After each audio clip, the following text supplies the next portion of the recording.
Baie welkom. Ons is op hierdie lydingsreis saam met Jesus. En op hierdie pad wat hy loop en ons hom opvolg, vra hy vrae. Is dit nie so dat as moeilike tye oor ons pad kom, nie sit ons ook met 'n klomp vrae nie. Maar Jesus vra vrae wat ons nooi om na ons eie lewe te kyk, na ons wêreld op 'n manier te kyk en om na hom te kyk. Ons lees saam uit Lukas 22. Daarna het Judas sy verraaier, toe hy sien dat hy veroordeel was, berou gekry en die 30 silwerstukke teruggebring na die owerpriesters en die ouderlinge en het gesê, ek het gesondig deur onskuldige bloed te verraai.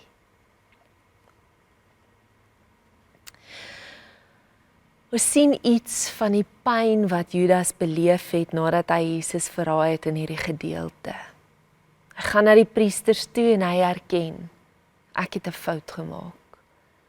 Maar dan breek my hart as ek hulle antwoord aan hom lees. Hulle sê, wat het dit met ons te doen? Sorg vir jouself.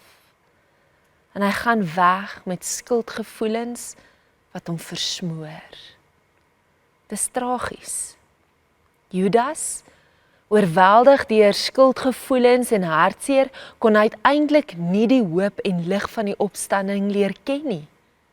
Hy kon nie besef dat ongeag die omvang van die verraad, die Here se genade seëvier nie. Jesus kon Judas gekeer het. Hy kon vir sy disippels gesê het wie hom moes verraai en hulle sou probeer het om hom te beskerm, maar hy het nie. Hy het sy laaste maaltyd met Judas gedeel, omdat hy geweet het van die ooreenkoms wat Judas gemaak het. Jesus se lewe het verander in die oomblik van verraad, maar Jesus self het nie.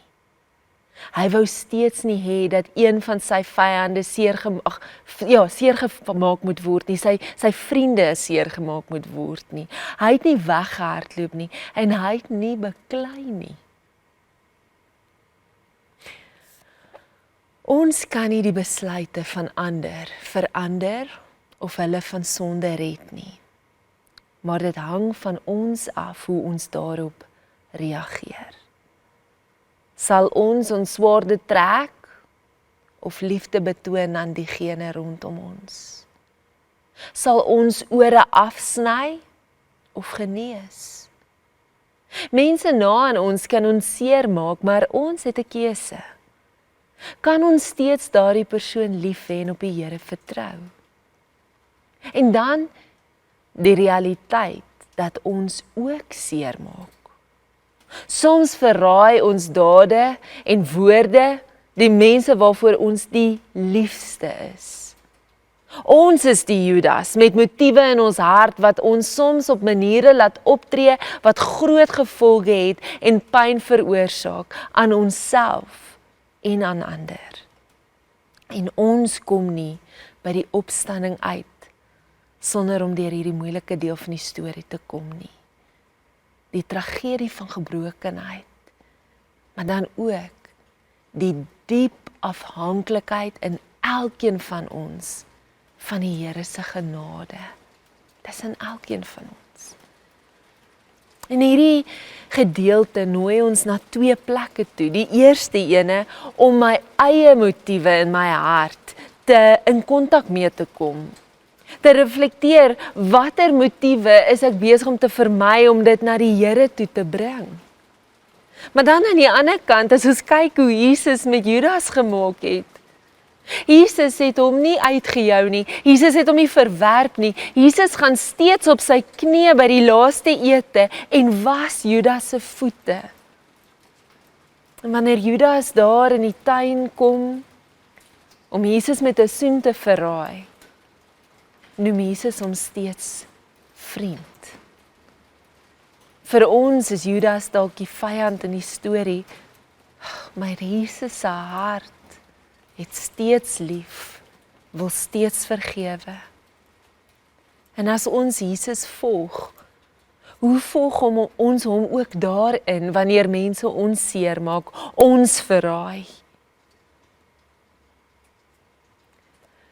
Vandag as jy eenkant kom, tyd spandeer saam met die Here, reflekteer oor hierdie vraag wat hy vra en hierdie gebeurtenis, wil ek jou nooi om weer die genadegebed te bid.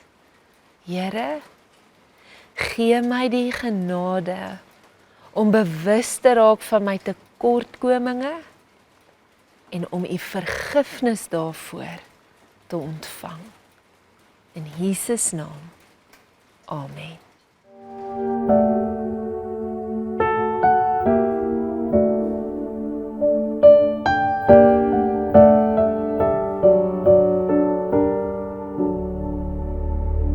Ek vra vir die genade,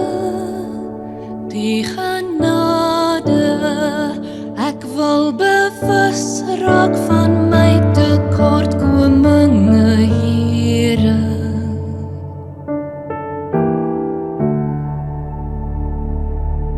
En u vergifnis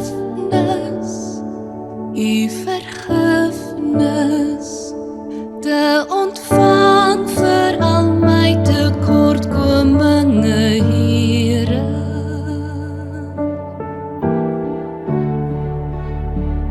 Ek vra vir die genade,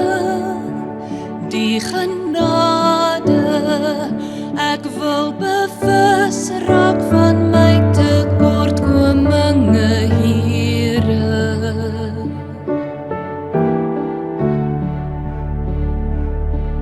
En u vergifnis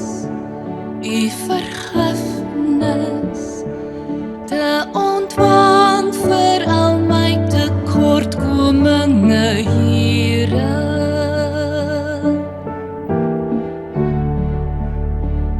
Ek vra vir die genade, ek wil bewus raak van my tekortkominge, Here.